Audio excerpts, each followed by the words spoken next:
चुनावों के संदर्भ में मैं ये कहना चाहता हूँ कि भारतीय जनता पार्टी हर बात को तूल देती है और भारतीय जनता पार्टी की एक नीति बन गई है कि हर बात का विरोध करना है और ध्यान भटकाना चाहती है।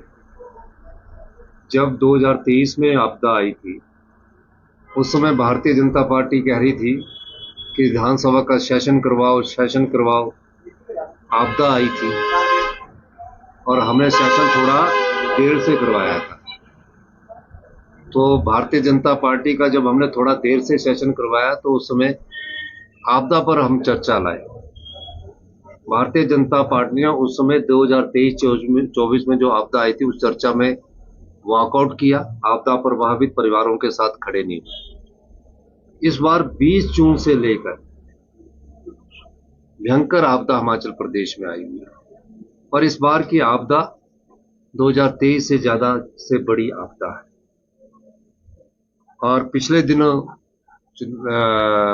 गुबारमी में एक बस दुर्घटना हुई, लैंडस्लाइड्स हुआ और सभी डिप्टी कमिश्नर से बातचीत करने के बाद उन्होंने कहा कि अभी हम पंचायतों की सड़कों को जोड़ने में सफल नहीं हुए हैं।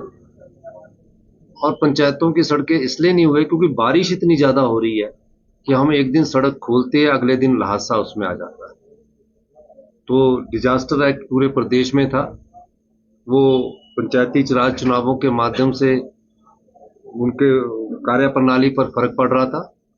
तो अभी डिजास्टर एक्ट के तहत ये पंचायती राज चुनावों का पोस्टपोन के बारे में आगे बात की गई है कि इसको आने वाले समय में जैसे ही डिजास्टर और सड़कें ठीक होती है पंचायती राज चुनाव को हम करवाएंगे। ये मैं आपको कहना चाहता हूँ और भारतीय जनता पार्टी को ध्यान रखना चाहिए कि पंचायती राज चुनाव जरूर होंगे, इसमें कोई दो राय नहीं है।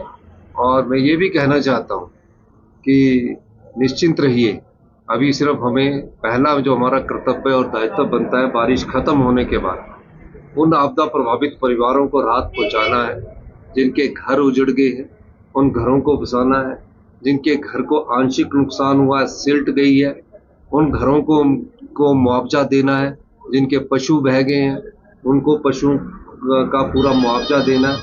इस दृष्टिकोण से हमने ये कार्य करना है और मेरा ये मानना है कि भारतीय जनता पार्टी इस बात को पंचायती राज चुनावों को ध्यान में रखें कि चुनाव निश्चिंत है। डिजास्टर जैसे ही हम अपने डिजास्टर से सड़कों को खोल देंगे पंचायती राज चुनाव होंगे। पत्रकार बंधुओं को मैं बताना चाहता हूं कि भाजपा 5 गुटों में बटी हुई पार्टी है। जयराम जी ठाकुर जी का दर्द छलक गया, आपके सामने आया। अनुराग ठाकुर जी के समर्थन में नारे लग रहे थे, वहाँ रमेश धवाला जी है, बिंदल जी है, नड्डा जी है, हर्ष महाजन एंड कंपनी ग्रुप है। तो ये सब गुटों की राजनीति में फंसे हुए हैं, इनके पास कहने को कुछ नहीं है। ये किसी भी मुद्दे को लेकर शोर मचाते रहते हैं, सच्चाई को जानकारी नहीं प्राप्त करते। कभी कभी विमल नेगी का केस लेके जाते हैं, कभी टॉयलेट टैक्स का केस लेके आ जाते हैं, कभी मैं अपने परिवार की छुट्टियों के कारण बेटी के एडमिशन के लिए विदेश गया तो उसकी बात करने लग जाते हैं। और कभी जब हम पशु उत्पादकों को और जो महिलाएं हैं 10 से 15 हजार उनको दूध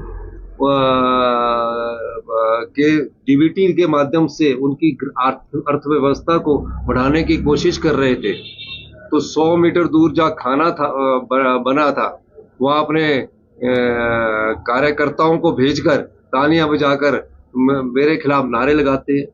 तो ये इनका एक सोची समझी राजनीति के तहत मेरे खिलाफ एक सुनियोजित बदनाम करने की छवि को बदनाम करने की कोशिश भारतीय जनता पार्टी के कर रहे हैं।